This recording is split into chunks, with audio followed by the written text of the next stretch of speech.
रेवतीला ताबडतोब माझ्या केबिन मध्ये पाठवा, ताबडतोब. पण रेवती मॅडम अजून ऑफिस मध्ये आल्या नाहीयेत.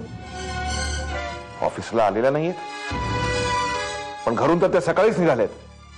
अभ्यंकर, एक जरा प्रॉब्लेम झालाय, मी जाऊन येतो. काय झालं साहेब? रेवतीने ऍक्सिडेंट केलाय. काय? काल ऍक्सिडेंट केलाय तिने, अजूनपर्यंत मला कोणीही कळवलं नाही. आता डॉक्टर कामतांचा फोन आला तेव्हा मला कळलं. कितपत सिरियस आहे साहेब?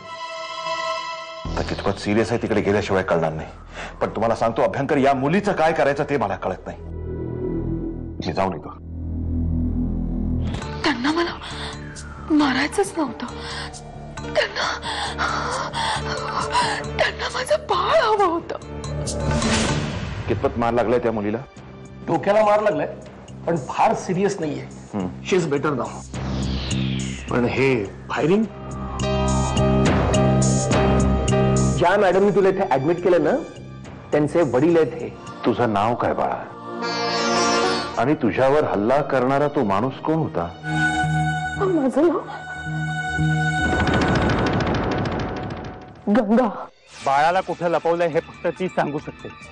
हो, पण त्यासाठी ती आधी हातात सापडायला तर हवी ना. आणि एकदा का ती हातात आली की ते बाळ आपल्या हातात आलंच म्हणून समज. मी तुमच्या पाया पडते. पोलिसांना नका कळवू. पण तो हल्लेखोर पुन्हा परत आला तर, पुन्हा त्याने काही केलं तर, हॉस्पिटल मधल्या इतर पेशंट्सच्या सुरक्षिततेचा विचार करायला नको का? डॉक्टर, मी हिला हिच्या घरी घेऊन जातो. माझं कोणीच नाहीये हो. हा डॅड. रश्मी बेटा, तू ताबडतोब घरी येऊ शकशील? हो, निघतेच मी.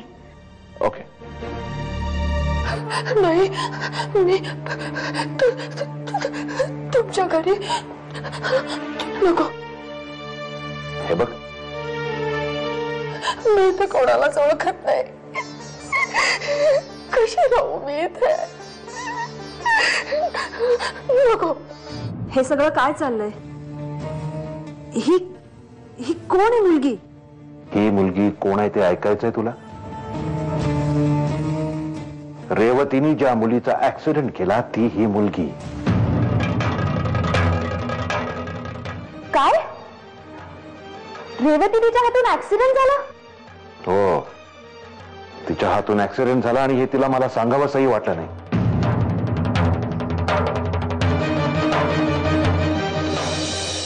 हॉस्पिटलमध्ये हिच्यावर गोळीबार झाला. गंगा, मी आता ऑफिसला जाऊन येतो.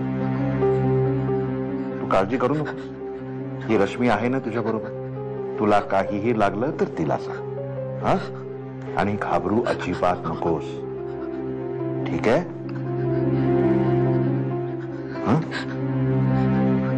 मी जाऊन येतो.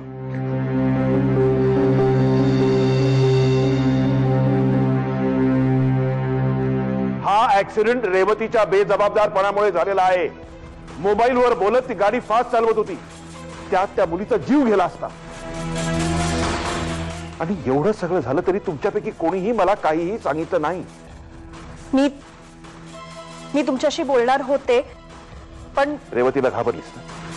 गंगा इथेच राहणार आहे कायमची, जोपर्यंत तिला दुसरीकडे कुठे जागा मिळत नाही तोपर्यंत.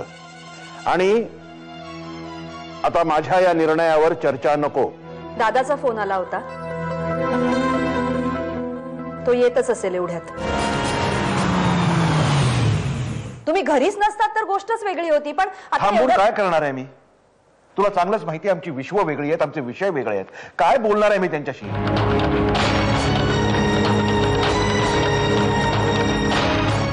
दादानी विचारलं तर मी काय सांगू?